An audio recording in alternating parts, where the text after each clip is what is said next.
पूछा जाता है कि कोप्लिक स्पॉट कौन से डिजीज में देखने के लिए मिलता है, तो बोलेंगे मिजल्स में देखने के लिए मिलता है। अपीयरेंस होता है रेसेज का, वो कहाँ पर होता है, तो बिहाइंड द ईयर होता है, जिसको हम लोग बोलते हैं रेट्रो ऑरिकुलर रीजन। ठीक है, बाद लिखे हैं कि मिजल्स का इंक्यूबेशन पीरियड कितना होता है, तो 10 to 14 डेज इसका इंक्यूबेशन पीरियड होता है।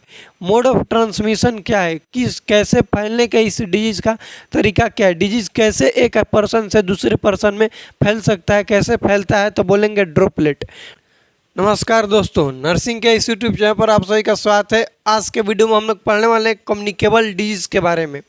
कम्युनिटी हेल्थ नर्सिंग हम लोग पढ़ रहे हैं। इसके पहले वीडियो में जाने थे कम्युनिटी हेल्थ नर्सिंग के बारे में, जिसमें बहुत सारे टॉपिक को हम लोग पढ़ चुके हैं। उसमें पढ़े थे हम लोग एपिडेमियोलॉजी के बारे में, एपिडेमियोलॉजिकल ट्रेंड के बारे में, वैक्सीन के बारे में पढ़े थे, इम्यूनाइजेशन शेड्यूल के बारे में पढ़े थे और बहुत सारे टॉपिक हम लोग पढ़ चुके हैं। यदि वो सभी वीडियो आप लोग देखना चाहते हैं तो चैनल पर जाकर चैनल के प्लेलिस्ट में जाइएगा, तो वहाँ पर कम्युनिटी हेल्थ नर्सिंग से आप लोग को प्लेलिस्ट मिल जाएगा, आप लोग वहाँ से वीडियो देख सकते हैं। आज से हम लोग पढ़ेंगे कम्युनिकेबल डिजीज़ के बारे में, जो कि हम लोग का फर्स्ट टॉपिक है। कम्युनिकेबल डिजीज़ के अंदर आता है मीजल्स। मीजल्स को हम लोग पढ़ेंगे, मीजल्स क्या होता है, होने का क्या कारण है, इसका साइन एंड सिम्टम्स सबसे इम्पोर्टेंट है, जो कि क्वेश्चन इसके साइन एंड सिम्टम्स से रिलेटेड एग्जाम में अक्सर पूछे जाते हैं। उसके बाद डायग्नोसिस और मैनेजमेंट। हम लोग ऐसे ही धीरे धीरे करके कम्युनिकेबल डिजीज़ को पढ़ेंगे और ख़त्म करेंगे इसको। पहला हम लोग का टॉपिक है मीजल्स। सबसे पहले जितना भी मीजल्स के बारे में आप लोग को एक्सप्लेन कर देते हैं, उसके बाद बोर्ड पर लिखवा देंगे। मीजल्स जो बीमारी है एक वायरल डिजीज है, जो कि होता है आरएनए पैरामिक्सो वायरस से। आरएनए पैरामिक्सो वायरस जो है टोगो ग्रुप से आता है, टोगो वायरस के ग्रुप से आता है, उससे होता है ये कम्युनिकेबल डिजीज है। मीजल्स क्या है, कम्युनिकेबल डिजीज, हाईली कम्युनिकेबल है। मोस्ट कॉमन देखने को मिलता है इन्फेंट चाइल्डहुड पीरियड में देखने के लिए मिलता है। मीजल्स सबसे ज़्यादा किस एज ग्रुप में देखने के लिए मिलता है, तो चाइल्डहुड में देखने के लिए मिलता है। इंक्यूबेशन पीरियड की बात करें तो इसका इंक्यूबेशन पीरियड होता है 10 से 14 दिन। याद रखना, इंक्यूबेशन पीरियड कितना होता है, 10 से 14 दिन। इंक्यूबेशन पीरियड क्या होता है, तो डिजीज़ के होने से लेकर के first sign and symptoms appear होने तक का जो टाइम पीरियड रहता है, उसको हम लोग बोलते हैं इंक्यूबेशन पीरियड। बात करें मोड ऑफ ट्रांसमिशन की क्या होता है इसका मोड ऑफ ट्रांसमिशन, तो ड्रॉपलेट होता है। ड्रॉपलेट मतलब कि इसके जो भी पेशेंट मीजल्स से सफ़र कर रहा है, कॉफिंग स्नीजिंग करेगा तो उसके जो स्मॉल पार्टिकल्स है ड्रॉपलेट पर में आएंगे और कम्युनिकेट करेंगे, कम्युनिकेबल हो जाएगा मीजल्स बीमारी। उसके बाद इसका साइन एंड सिम्टम्स इम्पॉर्टेंट है। कॉजेज जान गए आप लोग। साइन एंड सिम्टम्स इसका 3 फेज में होता है। प्रोडर्मल फेज, प्रोडर्मल को ही बोला जाता है प्री इरप्टिव फेज, उसके बाद होता है इरप्टिव फेज और लास्ट होता है post eruptive phase. Post disease जिसको भी बोला जाता है, प्री इरप्टिव को ही बोला जाता है प्रोडर्मल फेज। प्रोडर्मल फेज में क्या होता है कि इसमें classical sign and symptoms measles का देखने को मिलता है, जो कि होता है कोप्लिक स्पॉट। कोप्लिक स्पॉट पूछा जाता है कि किस डिजीज कंडीशन में देखने के लिए मिलता है, तो बोलेंगे कि मीजल्स में देखने के लिए मिलता है। उसके बाद बात करें हम लोग कि प्री डर्मल फेज में क्या होता है, तो 3C साइन देखने के लिए मिलता है प्री इरप्टिव फेज में ही। और क्वेश्चन पूछा जाता है 3C साइन यदि पूछा जाए कम्युनिकेबल डिजीज में, कौन से डिजीज में 3C साइन देखने के लिए मिलता है, तो मीजल्स में पूछा जाएगा कि ऐसे नॉर्मल GIT डिसऑर्डर से किस में देखने को मिलता है, तो ट्रैकियोइसोफेजल फिस्टुला में। दो ऐसे हाल जितना भी बोल रहे हैं अभी सभी चीज़ें लिखवा देंगे, आप लोग अभी सुन लीजिए। दो वैसे डिजीज है जिसमें 3C साइन देखने के लिए मिलते हैं। 3C साइन मतलब कि वैसे साइन एंड सिम्टम्स जो कि उस सिम्टम्स का स्टार्टिंग जो वर्ड है C से हो। इसमें 3C साइन में देखने के लिए मिलता है कोराइजा, कंजक्टिवाइटिस होता है और कफ होता है। कोराइजा मतलब होता है इन्फ्लेमेशन हो जाएगा म्यूकस मेम्ब्रेन में। कंजक्टिवाइटिस होता है मतलब कि इन्फ्लेमेशन हो जाता है कंजक्टाइवा में। और बात करें कि ये ट्रैकियोइसोफेजल फिस्टुला के 3C साइन के, तो उसमें होता है साइनोसिस होता है, चोकिंग होता है और उसके बाद कफिंग होता है। वो होता है 3C साइन ट्रैकियो इसोफेजल फिस्टुला में। ये सभी चीज़ों के हम लोग के प्री इरप्टिव फेज में। इरप्टिव फेज में क्या होगा, नाम से ही पता चल रहा है, इरप्टिव मतलब कि इरप्शन होगा, बॉडी पर रेसेस का अपीयर होता है।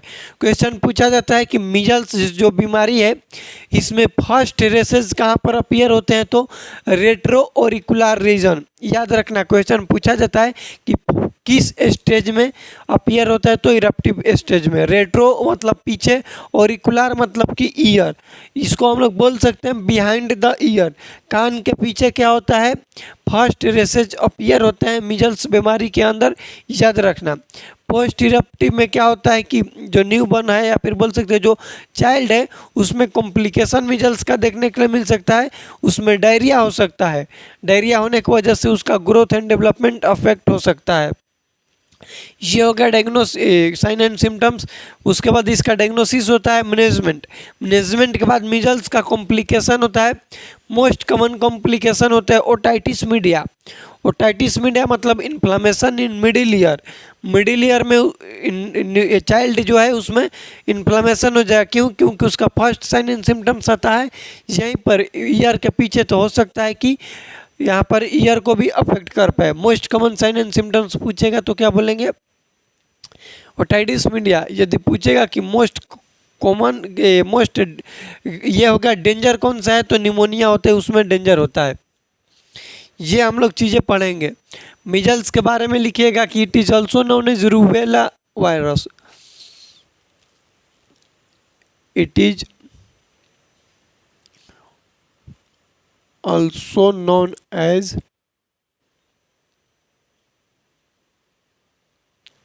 Rubeola virus. और इसी का दूसरा नाम होता है 4 डे फीवर। 4 day fever. इसको 4 डे फीवर क्यों बोलते हैं, क्योंकि इसका जो इंक्यूबेशन पीरियड है, साइन एंड सिम्टम्स इसका 4 डे पर शो होने लगता है, उसको हम लोग बोलते हैं 4 डे फीवर। याद रखना। उसके बाद बात करें इसका कि ये होता कि कैसे है, तो it is the viral disease लिखना। It is a viral disease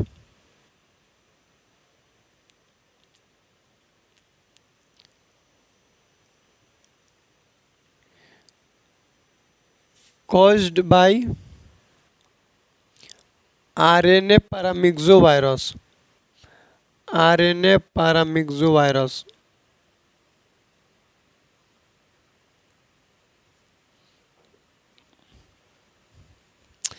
ये किससे होता है, तो वायरस से होता है, जिसका नाम क्या चीज़ है, RNA पैरामिक्सोवायरस, उस वायरस का नाम है। इसको आप लोग याद रखिएगा।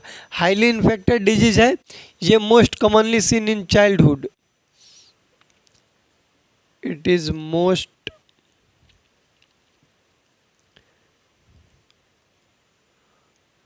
commonly seen in childhood।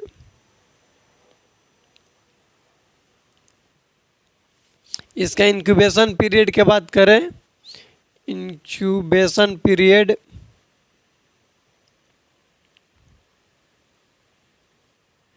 तो वो होता है 10 to 14 days. Mode of transmission, mode of transmission ये होता है ड्रॉपलेट। ड्रॉपलेट। ये हम लोग का कुछ इंट्रोडक्शन बोल सकते हैं, बेसिक पॉइंट्स बोल सकते हैं मीजल्स के बारे में। इसका साइन एंड सिम्टम्स इंपॉर्टेंट है, तो उसको हम लोग लिखेंगे कि क्या होता है इसका साइन एंड सिम्टम्स। लिखिएगा क्लिनिकल फीचर।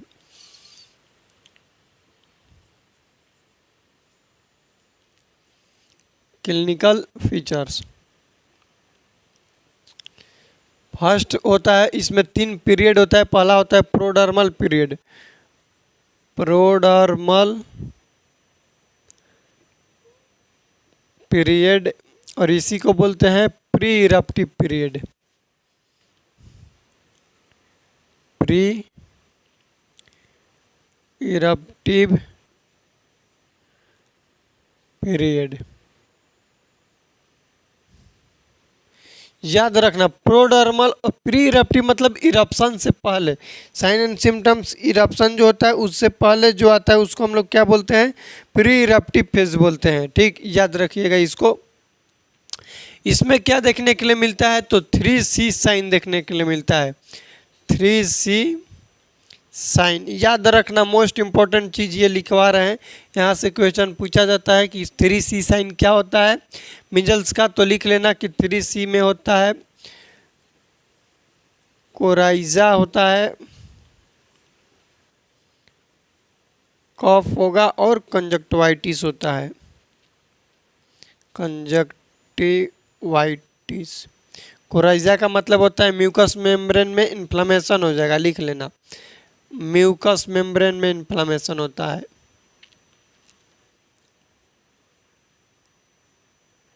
म्यूकस मेम्ब्रेन में क्या हो जाएगा, इन्फ्लेमेशन हो जाता है, उसको हम लोग क्या बोलते हैं, कोराइजा बोलते हैं। उसके बाद कफ और कंजक्टिवाइटिस, कंजक्टिवाइटिस मतलब कि कंजक्टिवा में इन्फ्लेमेशन हो जाएगा, कंजक्टिवा में इन्फ्लेमेशन हो जाता है, उसको हम लोग क्या बोलते हैं, कंजक्टिवाइटिस बोलते हैं। और प्री इरप्टिव फेज में ही देखने के लिए मिलता है कोप्लिक स्पॉट। कोप्लिक स्पॉट क्या होता है, कोप्लिक स्पॉट, इसको याद रखिएगा कि जो मोलर टीथ होता है, मोलर टीथ, वहां पर देखने के लिए मिलता है salty spot, salt like spot देखने के लिए मिलता है। किस तरह का देखने के लिए मिलेगा, सॉल्ट लाइक स्पॉट वहाँ पर देखने के मिलेगा। रहता कैसा है, तो white with black base, white and black, white and black with red base, red base, red base मतलब कि इसका ऊपर वाला जो रहेगा ये वाइट ब्लैक रहेगा, और जो बेस है बेस ये इतना कैसा रहेगा, तो रेड रहेगा। इसको हम लोग क्या बोलते हैं, कोप्लिक स्पॉट। सिंपल सा पूछा जाता है कि कोप्लिक स्पॉट कौन से डिजीज में देखने के लिए मिलता है, तो बोलेंगे मिजल्स में देखने के लिए मिलता है। कोप्लिक स्पॉट हो गया, प्रोडर्मल पीरियड हो गया। उसके बाद सेकेंड लिख लेना eruptive phase, eruptive phase. Eruptive phase में क्या होता है कि नाम से ही पता चल रहा है किसी भी चीज़ का इरप्शन हो रहा है। इरप्शन मतलब आ रहा है, तो इसमें लिखना appearance of rashes,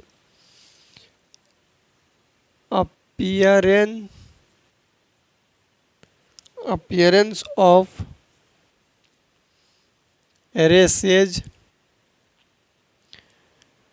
on retro auricular region, retro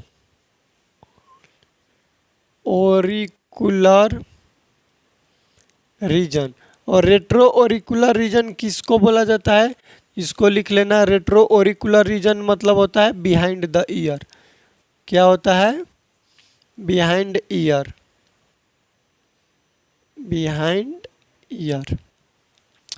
first जो अपीयरेंस होता है रेसेज का वो कहाँ पर होता है, तो बिहाइंड द ईयर होता है, जिसको हम लोग बोलते हैं रेट्रो ओरिकुलर रीजन। ठीक, ये आता है इरप्टिव फेज में। और इसका लास्ट होता है post eruptive phase, post eruptive phase. Post eruptive phase में क्या देखने के लिए मिलेगा, मिजल्स तो डिजीज चला गया, तो डिजीज का कॉम्प्लिकेशन हो सकता है, जिसमें कॉम्प्लिकेशन डायरिया हो सकता है। लिख लेना डिजीज कॉम्प्लिकेशन में बी सीन, डिजीज कॉम्प्लिकेशन में बी सीन। कॉम्प्लिकेशन क्वेश्चन में लिख लेना डायरिया। डिजीज कॉम्प्लिकेशन जो होगा क्या कर सकता है, चिल्ड्रेन के ग्रोथ एंड डेवलपमेंट के को अफेक्ट कर सकता है। ये है हम लोग का पोस्ट इरप्टिव फेज। उसके बाद बात करें इसके डायग्नोसिस किस तरह से करेंगे। डायग्नोसिस तो इसका सिम्टोमेटिक तरीके से ही होता है, साइन एंड सिम्टम्स के बेसिस पर, on the basis of sine and symptom, on the basis of sine and symptoms. उसके बाद किया जाता है HAI। HAI का मतलब होता है हीम एग्लूटिनेशन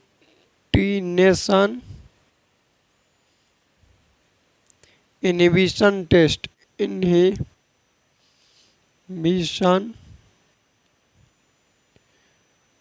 टेस्ट ब्लड से रिलेटेड टेस्ट है। उसके बाद इसका मैनेजमेंट किस तरह से किया जाता है।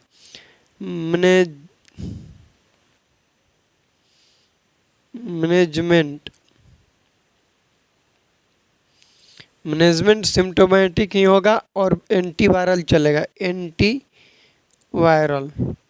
इसका प्रिवेंशन होता है कि मिजल्स का वैक्सीन जो होता है वो लगाना रहता है 9 मंथ पर, सबक्यूटेनियस लगता है 45 डिग्री पर, तो उसको आप लोग लिख लीजिएगा। उसके बाद इसका कॉम्प्लिकेशन पूछा जाता है कि कॉम्प्लिकेशन क्या है। कॉम्प्लिकेशन मोस्ट कॉमन कॉम्प्लिकेशन होता है ओटाइटिस मीडिया।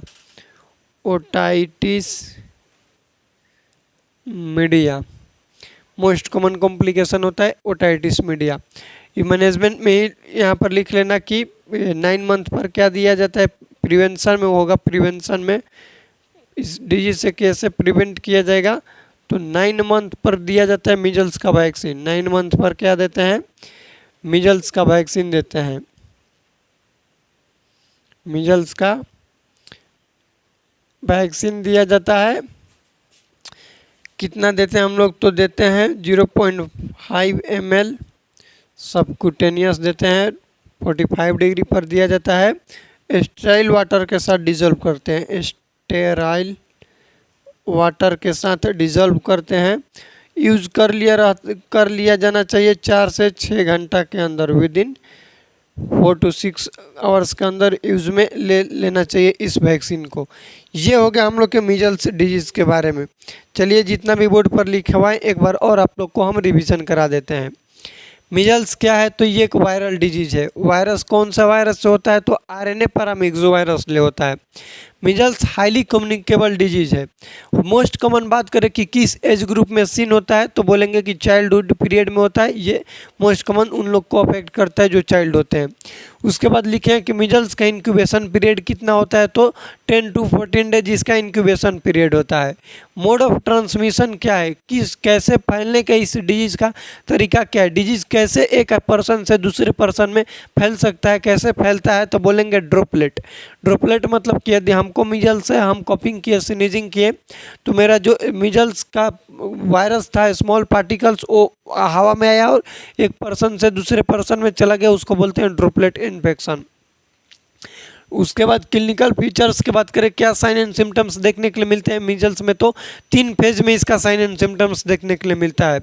इरप्टिव फेज को ही बोला, प्री इरप्टिव फेज को ही बोला जाता है। प्रोडर्मल पीरियड, उसके बाद होता है इरप्टिव फेज और लास्ट होता है पोस्ट इरप्टिव फेज। प्रोडर्मल पीरियड में देखने के लिए मिलता है 3C साइन। 3C साइन का फुल फॉर्म लिख लीजिएगा, कोराइजा कफ कंजक्टिवाइटिस होता है।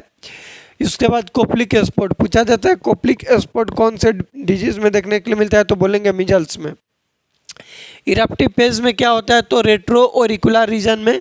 रेट्रो ओरिकुलर रीजन मतलब बिहाइंड द ईयर क्या होता है, फर्स्ट अपीयर होता है रेसेस का, appearance of rashes, first time appear होता है रेसेस कहाँ पर, ईयर के पहला टाइम वहीं पर होता है। पोस्ट इरप्टिव में डिजीज़ का कॉम्प्लिकेशन देखने के लिए मिलता है, जो कि डायरिया हो सकता है चाइल्ड में।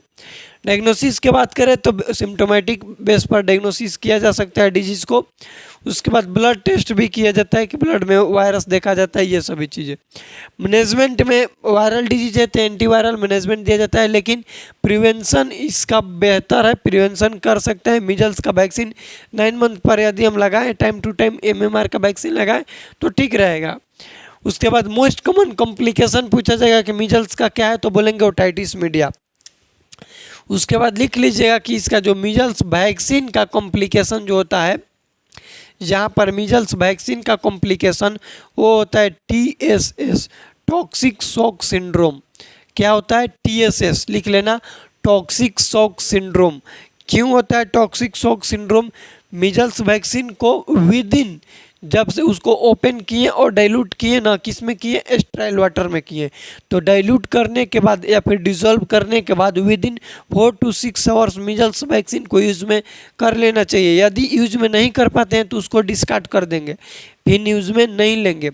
अब कोई लापरवाही की वजह से 6 घंटे के बाद भी यूज में ले रहा है तो उस वैक्सीन का साइड इफेक्ट बोल सकते हैं देखने के लिए मिलेगा, टॉक्सिक लेवल देखने के लिए मिलेगा, जिसका नाम है TSS, टॉक्सिक शॉक सिंड्रोम।